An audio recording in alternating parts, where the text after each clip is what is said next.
दोस्तों प्रशासन के द्वारा मेरा फोन छीना जा रहा है। देखिए प्रशासन जैसा हमारा फोन छीन रही है। प्रशासन की तानाशाही रवैया नहीं चलेगी, नहीं चलेगी। तुमको मंदिर मिलता है, तेरे कातिल लबे जिंदा है। तुमको मंदिर मिलता है, नहीं जाएगा, जाया जाएगा।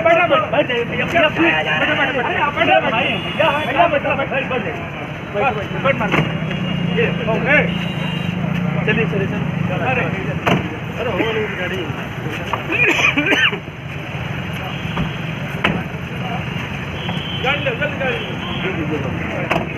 याद रखिए, आखिरी गलती याद की भी हो सकती है। कल सड़क पे बेसिक पहनने बेटी याद की भी हो सकती है। अभी नहीं बोले तो बहुत बड़ा शोषण हो रहा है हमारे साथ, इस समाज के साथ। न्याय के प्रति जो है धरने पर बैठा हुआ पुलिस प्रशासन। दोस्तों अभी अभी आपने ये वीडियो क्लिप देखी, इसमें संजीव गिरी नाम का ये नौजवान लोकतांत्रिक तरीके से अपनी 2-3 मांगों को लेकर के और हनुमान चौक नगरा पर बैठ गया। कल सुबह 10 बजे के आसपास की घटना है दोस्तों। वहां पर काफी पुलिस भी थी। उसने पहले ही अनाउंस कर दिया था कि मैं जो है आमरण अनशन पर बैठूंगा, और क्यों बैठूंगा उसके पीछे कारण थे। पहला कारण ये था कि वो इस बात का विरोध करना चाहता था दोस्तों कि नगरा थाने के ताड़ीबड़ा गांव में नाबालिग बच्ची के साथ हुई दरिंदगी के विरोध में कुछ लोग सड़क पर बैठे हुए थे और उनके खिलाफ जो है वो मुकदमे कर दिए गए। वो मुकदमे कर दिए गए जो उन लोगों के खिलाफ कर दिए गए जो बच्ची को न्याय दिलाने के लिए बैठे हुए थे। उसका वो विरोध कर रहा था। और दूसरी बात ये थी कि वो इस बात के लिए न्याय मांग रहा था कि बेटी के साथ अभी तक किसी प्रकार का न्याय नहीं हुआ, और जब तक उसके साथ न्याय नहीं होगा तब तक वो आमरण अनशन पर बैठेगा। देखते देखते वहां पुलिस इकट्ठी हो गई है, और पुलिस इकट्ठे होने के बाद पुलिस उसको मनाने का प्रयास कर रही है। बालक मानता नहीं है, युवक है, जोश है, गर्मी है, होनी भी चाहिए कहीं ना कहीं, क्योंकि यदि किसी के भी समर्थन में, किसी बिटिया के समर्थन में, अपने बहन के समर्थन में यदि वो युवक सड़क पर उतरा है तो कहीं ना कहीं उसके सीने में आग है और होनी भी चाहिए। पुलिस किसी तरीके से उसको गिरफ्तार करने का प्रयास करती है, और वहीं पर तत्काल उसको देखते हुए अनिल तिवारी नाम का युवक भी जुड़ जाता है। उन दोनों को पुलिस गिरफ्तार करती है, और उसके बाद जो है वो स्थानीय थाने पर न ले जा करके उनको गढ़वाल थाने पर ले जाती है। उनको मनाने की कोशिश करती है। नहीं मानने पर उनको रसना ले जाया जाता है और एक राजपत्रित अधिकारी के सामने, सीओ साहब के सामने पेश किया जाता है। और बड़ी खुशी की बात है कि पुलिस वालों का व्यवहार ये बहुत पॉजिटिव रहा इस मामले में, और देर रात तक बच्चे अपने घर आ गए थे। अब दोस्तों यहाँ पर सवाल ये उठता है कि आखिर इस बच्चे को वहां पर भूख हड़ताल पर क्यों बैठना पड़ा। मुझे दुष्यंत कुमार की लिखी हुई एक कविता याद आ रही दोस्तों, मैं आपके साथ शेयर करना चाहूंगा।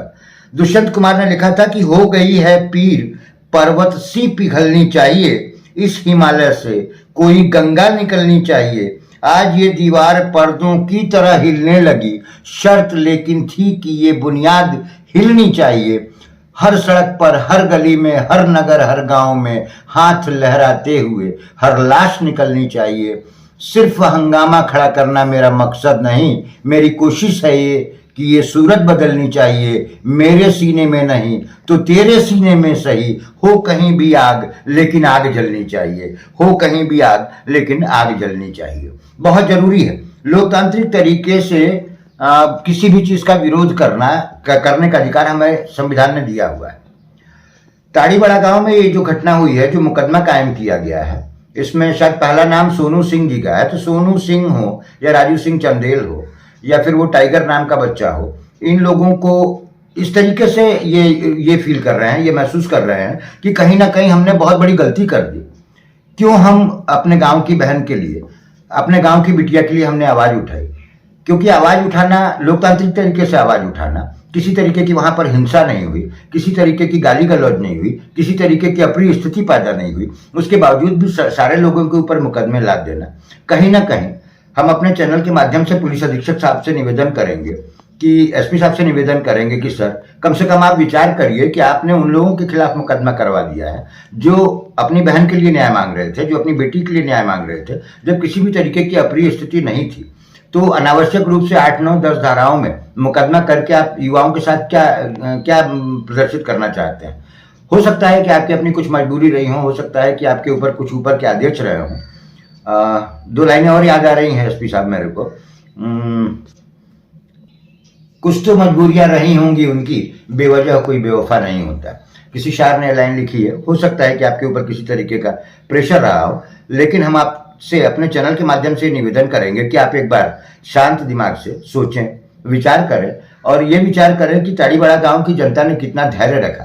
किसी तरीके की कोई हिंसक घटना नहीं हुई। इतनी बड़ी घटना थी, बिटिया को मारपीट के घायल कर दिया गया था, मरने के लिए छोड़ दिया गया था, बिटिया मर गई है एसपी साहब। और आज भी लोगों के मन में आग है और इस तरीके के युवा आगे भी ऐसा करते रहेंगे यदि इस तरीके की बात हुई तो कहीं ना कहीं समाज में शांति व्यवस्था बनाए रखना आपकी जिम्मेदारी है, पुलिस प्रशासन की जिम्मेदारी है। जिस तरीके से जितनी महत्वपूर्ण भूमिका आपने निभाई है अभी तक पूरे घटनाक्रम में, पूरे कांड में जितनी अच्छी भूमिका पुलिस की रही है, उसकी गरिमा को बनाए रखें सर। किसी भी तरीके से पुलिस के प्रति गलत धारणा जो लोगों के मन में अब पैदा हो रही है वो होना नहीं चाहिए, नहीं तो इसी तरीके के आंदोलन होते रहेंगे और इस तरीके से युवाओं की जिंदगी बर्बाद होती रहेगी। जिस दिन शाम की घटना पर नगरा पुलिस के द्वारा मुकदमा किया गया है ताड़ीवाला गांव के युवाओं पर दोस्तों, उस पर मैं कमेंट करना चाहूंगा कि वही सोनू सिंह, वही राजू सिंह चंदेल और वही टाइगर और इस तरीके के अन्य लोग जो दोपहर में 12 बजे तक ये कह रहे थे कि हमको पुलिस प्रशासन से कोई शिकायत नहीं है, पुलिस अपना काम मुस्तैदी से कर रही है, वही लोग शाम होते होते क्यों पुलिस के खिलाफ हो गए? ऐसा हो सकता है क्या? ऐसा बिल्कुल नहीं हो सकता है। मैंने उनका वीडियो किया था, मैंने उनसे सवाल पूछे थे, उन्होंने स्पष्ट रूप से ये कहा था कि हमें पुलिस से कोई शिकायत नहीं है। उसके बाद भी मुकदमा। नाम बताइए। सोनू सिंह जी, क्या समस्या है इस समय? क्या समस्या है? समस्या सर यही है जी जी कि पुलिस यहाँ पे जानते हैं कि बलात्कार हुआ है उस लड़की के साथ, उसको हत्या करने की कोशिश की गई जी जी जी और बनारस में जन्म मृत्यु से जूझ रही है जी जी। वहाँ पे पैसा का अभाव है। हम लोग पूरा गांव के लोग पैसा सुन रहे हैं जी। पैसा सुनकर कुछ लोग पहुँचा भी दिए हैं जी जी। और यहाँ पुलिस अपना पूरा काम कर रही है, कोई गिला शिकवा नहीं जी।